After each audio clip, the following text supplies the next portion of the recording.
Just want to take a minute and talk about graphing trig functions. You probably did this in pre-calculus, but it might have been a while, and I think I have a pretty easy way to do it where you don't have to memorize a ton of stuff. So let's look at a trig function like this, and these functions are going to be your solutions to these harmonic oscillator problems, right?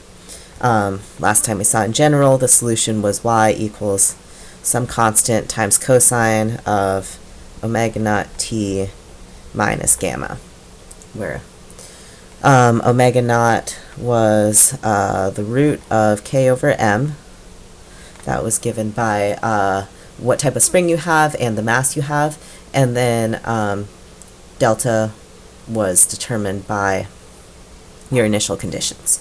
Okay, so in order to graph these, it's really hard to just plug in values of t and just graph directly, but what we really care about, because we know something about the shape of cosine, so we know what 4 pi t minus 3 pi, we know what we want those values to be in order to sketch a graph.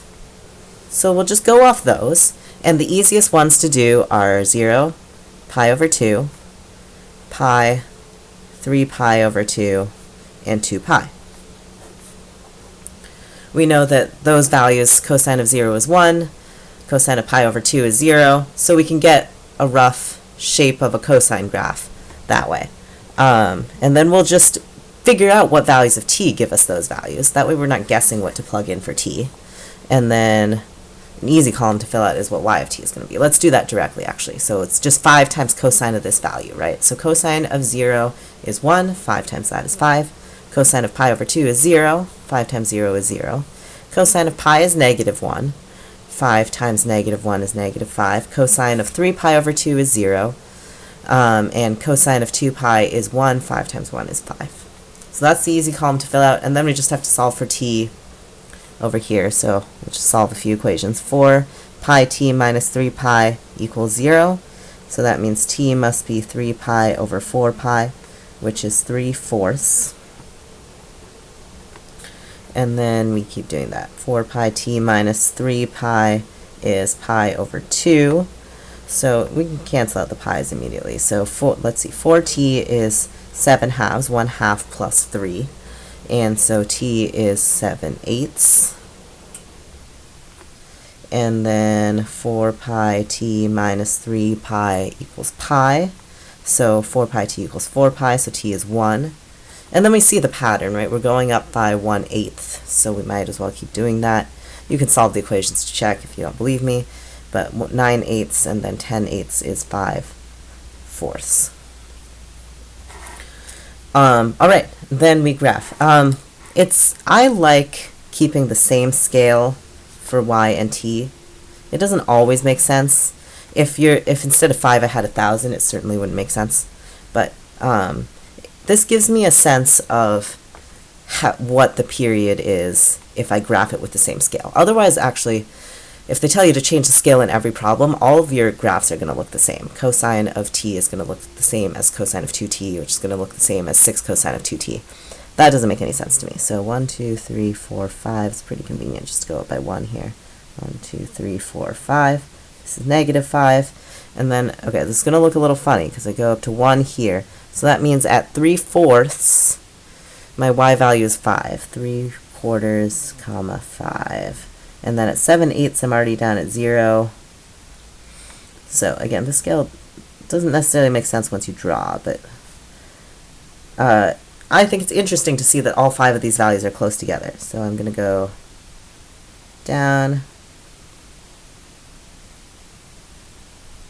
and back up. And from what I know about cosine, this thing repeats, so it's hard to draw, but every half, right? So there's 5/4. By the time I'm at another half, so not quite at 2, I should be back up again. I don't know if I can draw that. Okay, this is terrible. But you see the idea. So it oscillates, this one oscillates quite fast. And then if you want, I would say don't memorize these, but if you want, you can write down what everything is. So like we know the period normal period is 2 pi, but here we've gone up 2 pi, but every time we had to divide by this 4 pi. So in general, the period is 2 pi divided by omega naught. Don't memorize that. Just figure it out from the problem. The frequency, by definition, is 1 over the period. And that's useful in real life for the unit is hertz, which is inverse seconds. So it tells you how often we're oscillating. Amplitude is easy. Amplitude is C. Tells you how far out we go. And then phase shift is a term from pre-calculus. We may not care here, but basically it says what is y of 0. So this is delta over W naught, and this is determined by initial conditions. Remember, the delta was determined by our initial C1 and C2, which you can solve for it using C1 and C2 and then change to delta. That's probably the easier way. All right, so that is the easy way to graph a cosine with constants inside.